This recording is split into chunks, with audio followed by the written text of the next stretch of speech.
New at midday, a tornado touching down in San Antonio, even as central and southwest Texas face flooding and heavy rains. Our San Antonio station KENS 5 shared this video you're looking at on social media. It'll get your attention. The National Weather Service confirmed that tornado on San Antonio's north side about 8 o'clock this morning. Welcome to Midday this Wednesday. I'm Kara Sewell. The first reports on damage now coming in from our San Antonio station. It's Sue Kalberg with KENS 5 here at the Rim. As you can see, I'm standing outside the Tribute apartment complex where they did have a confirmed tornado touchdown. As you can see, there's a lot of damage here. Stoneworks is across the street. They have a lot of damage on their porch. There is utility damage, power damage, scaffolding down. What the fire department said on their initial size up was that there were 3 buildings that had lost roofs or had significant roof damage. There are cars here everywhere that have big holes in windows and lots of tree damage. This is going to be a long-term effort. If you don't have to be here, stay away. There's a lot of gawkers. We're going to be on this for the duration. Stay with us. Sue Kalberg, KENS 5. And I want to bring in meteorologist Colin Myers. She talked about gawkers. I've seen so much footage on my social media channels today because this was at 8 o'clock in the morning in rush hour traffic. Busy time. Yeah, that was it almost looked multi-vortex. So you don't always get the condensation funnel of the tornado really dark.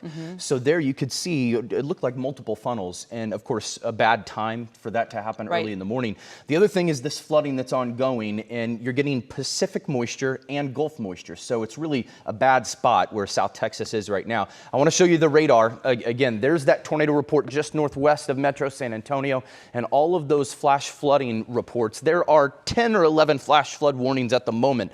And again, this is coming almost in a year exactly since last year at this time when they had the tremendous flooding in the hill country. The difference with that event, it was overnight, and the rivers, everything fell downstream. We're not seeing that at the moment with the rivers, but that could happen. The Weather Service using very strong language down there, talking about catastrophic impacts and the potential. And again, these rivers, the ground in central Texas and the hill country just can't hold it. So it doesn't take much. We're going to keep a close eye on this throughout the day. You can see the spin here. That's what we call an MCV. Just a low-level spin with thunderstorms, and it's going to continue burning up towards Blanco, New Braunfels. These areas flood very quickly. What does this mean for us? Well, I think as that system starts to move a little bit north and west, this spinning low, this MCV, we'll see a little activity start to pop up this afternoon. Better chance along and south of I-20.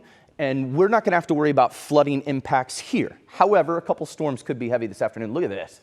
Almost 20 inches in the past 48 hours. That's like a tropical system.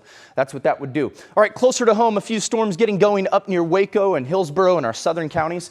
We're going to keep tracking these for you on radar. And coming up, we'll show you high-res timecast, some new data coming in. You'll want to see this forecast coming up in a few minutes, Kara. We sure do. Thanks, Colin. So crews in central and southwest Texas busy with water rescues across the region. This is video from the Texas game wardens out of Uvalde County. That's just west of San Antonio. Someone's car washed away in high water.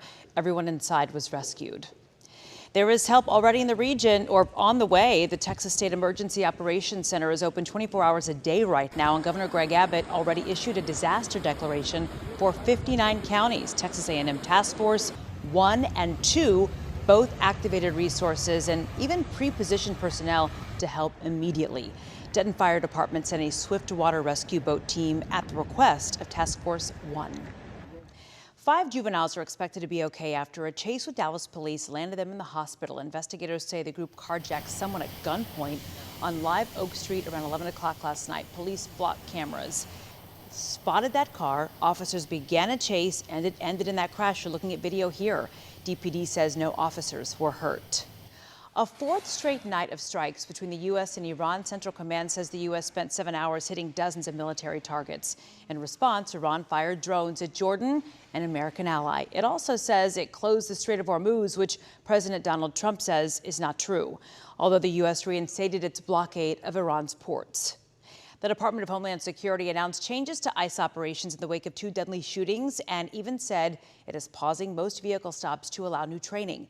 But as ABC's Rena Roy tells us, President Trump is calling for those stops to be reinstated.